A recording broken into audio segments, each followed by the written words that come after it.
Você tá certo, meu filho. É melhor morrer pelas minhas mãos do que morrer na mão do inimigo, meu nobre. Morra! Sucumba, Kratos! Direito alterado.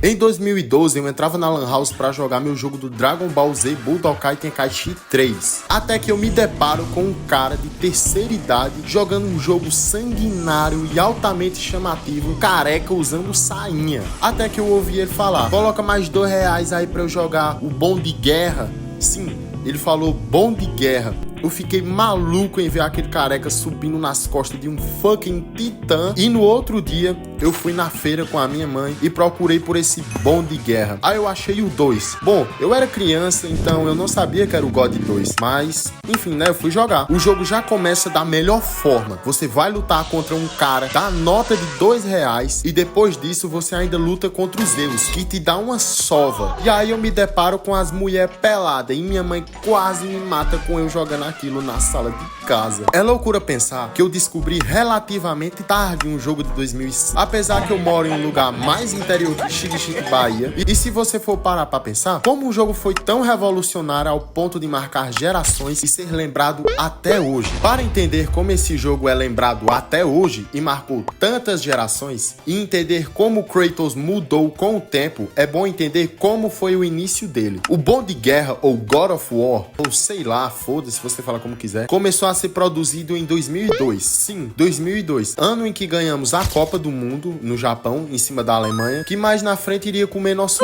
O nosso God teve até um desenvolvimento curto comparado a jogos como The Last of Us Part 2, que demorou 7 anos pra ser feito. Que inclusive, quero trazer um vídeo sobre esse jogo mais pra frente. Apesar de ter sido um jogo que foi criado às pressas, entre aspas, ele teve um processo criativo muito bem trabalhado. O Kratos foi a parte mais desafiadora, já que a Santa Mônica queria um personagem icônico, um anti-herói vingativo, com um passado brutal para lidar e com vários traumas. Então, é de se entender o Kratos vir querendo desestressar naquele modelo.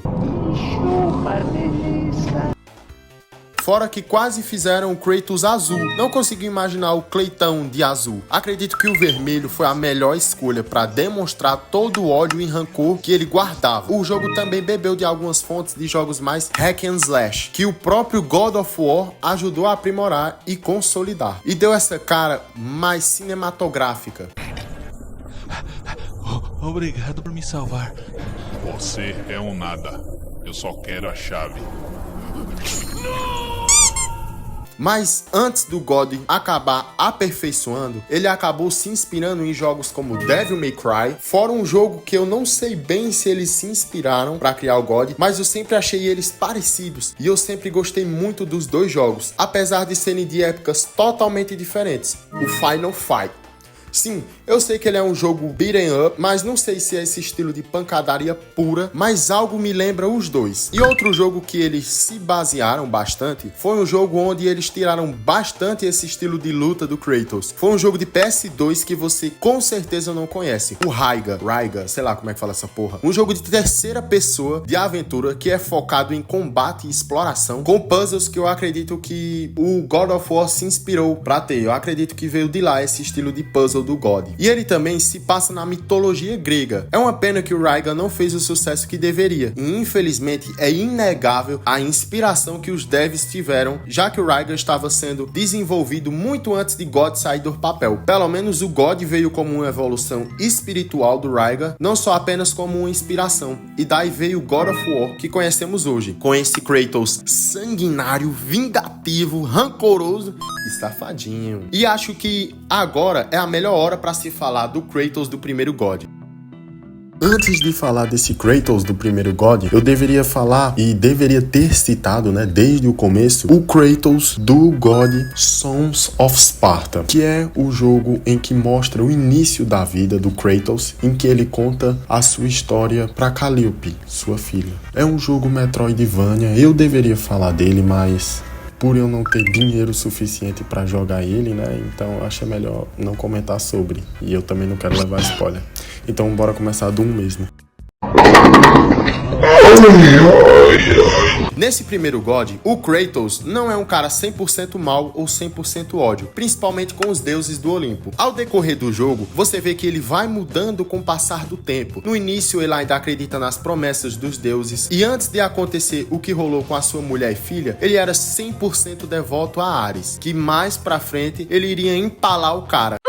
Mas foda-se, o filho da puta mereceu. O Kratos vai cada vez mais se tornando descrente dos deuses a cada missão completada, e que sua maldição nunca passa. No final do jogo, você vê ele totalmente descrente dos deuses, depois de tudo que ele fez e ainda não adiantou de nada, e a sua maldição não iria mudar. Ou seja, apenas iludirão o cara que nem a Morena iludiu você. Ele termina o jogo virando um deus, mas termina totalmente descrente nos deuses e o mais importante, com sangue nos olhos. Acho muito interessante ver como o jogo era realmente muito bem trabalhado, cada detalhe. O Titã Cronos, que é o avô do Kratos, e não me pergunte como o pai do Kratos foi concebido, deve ter sido pior que o burro do Shrek e a dragoa lá, que o burro, né? Deve ser muito louco você olhar para esse titã gigantesco vindo na sua direção naquela época. Pô, estamos falando de 2005. Há poucos anos antes, a galera tava jogando Superman 64. Na verdade, quem jogaria esse lixo? Superman para o Nintendo 64. Enfim, talvez não seja tão inovador assim, já que em 2005 foi talvez o melhor ano que já existiu para a história dos videogames. Naquele ano, junto com God of War, veio apenas Resident Evil 4, o jogo que redefiniu a forma que pensamos sobre jogos de horror e ação, que eu tenho que fazer um vídeo sobre ele também, e veio Shadow of the Colossus, que eu acho que em design, os Colossus dão um pau no Cronos desse primeiro God. Por isso talvez não tenha sido tão foda ver ele, aquele titã, naquela época. Mas mesmo assim, foda-se, o cara é muito bem feito, principalmente no God 3, cê é louco. Aquela cena aquela luta do Kratos com o Cronos, puta que pariu, no God 3 é muito foda. E também veio nesse ano Devil May Cry 3. É interessante pensar que o God se inspirou no primeiro Devil May Cry, e no mesmo ano em que lançaria o terceiro jogo da franquia, sairia o primeiro God. Enfim, esse primeiro God of War foi um sucesso estrondoso. É tanto que apenas 2 anos depois lançou o God of War 2. Sim, o jogo que me fez apanhar da minha mãe, que foi outro sucesso estrondoso. E apesar do tempo ter sido bastante curto, eles fizeram um jogo impecável e com certeza foi uma sequência digna do primeiro God of War. E eu acredito que seja praticamente unânime e todos concordam que esse segundo jogo superou o seu antecessor. Esse vídeo deu um trabalho fodido, então dá o like e se inscreve pra parte 2, por favor.